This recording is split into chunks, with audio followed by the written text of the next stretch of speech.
பீகார் சட்டமன்ற தேர்தலின் முதற்கட்ட வாக்குப்பதிவுக்கான வேட்புமனு தாக்கல் இன்றுடன் நிறைவடைகிறது. இந்நிலையில் தொகுதி பங்கீடு விவகாரத்தில் இரு கூட்டணிகளிலும் குழப்பம் நீடித்து வருகிறது.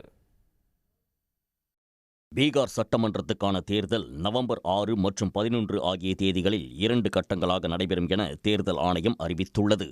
2 கட்ட தேர்தலிலும் பதிவான வாக்குகள் நவம்பர் 14ஆம் தேதி எண்ணப்பட்டு முடிவுகள் அறிவிக்கப்பட உள்ளன. முதற்கட்ட தேர்தலுக்கான வேட்புமனு தாக்கல் கடந்த 10ஆம் தேதி தொடங்கிய நிலையில் இன்றுடன் நிறைவடைய உள்ளது.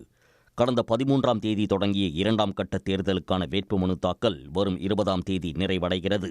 பீகார் சட்டமன்ற தேர்தலில் தேசிய ஜனநாயக கூட்டணி மற்றும் இந்தியா கூட்டணி இடையே கடும் போட்டி நிலவுகிறது.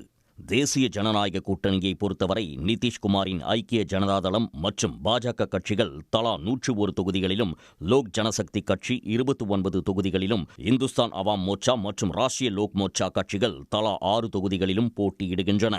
தொகுதி பங்கீடு முடிந்தாலும் எந்த கட்சிக்கு எந்த தொகுதி என அறிவிப்பதில் தேசிய ஜனநாயக கூட்டணியில் தொடர்ந்து இழுபறி நீடித்து வந்தது. இந்நிலையில் முதற்கட்ட தேர்தலுக்கான வேட்புமனு தாக்கல் இன்று முடிவடைய உள்ள நிலையில் நேற்று கூட்டணியின் வேட்பாளர் பட்டியல் முழுமையாக வெளியிடப்பட்டுள்ளது. இருப்பினும் அதிருப்தியாளர்கள் சுயேட்சையாக களமிறங்க திட்டமிட்டுள்ளதால் தேசிய ஜனநாயக கூட்டணியில் நெருக்கடி ஏற்பட்டுள்ளது. இதனிடையே இந்தியா கூட்டணியின் தொகுதி பங்கீடு இறுதி செய்யப்பட்டுள்ளதாக தகவல் வெளியாகியுள்ளது. ரகோபூர் தொகுதியில் தேஜஸ்வி யாதவ் வேட்புமனு தாக்கல் செய்துள்ள நிலையில் காங்கிரஸ் கட்சியின் சார்பில் 48 பேர் கொண்ட முதற்கட்ட வேட்பாளர் பட்டியல் வெளியாகியுள்ளது. பீகார் மாநில காங்கிரஸ் தலைவர் ராஜேஷ் ராம் குதும்பா தொகுதியிலும், காங்கிரஸ் சட்டமன்ற கட்சித் தலைவர் ஷகீல் அகமது கட்வா தொகுதியிலும் போட்டியிடுவார்கள் என அறிவிக்கப்பட்டுள்ளது.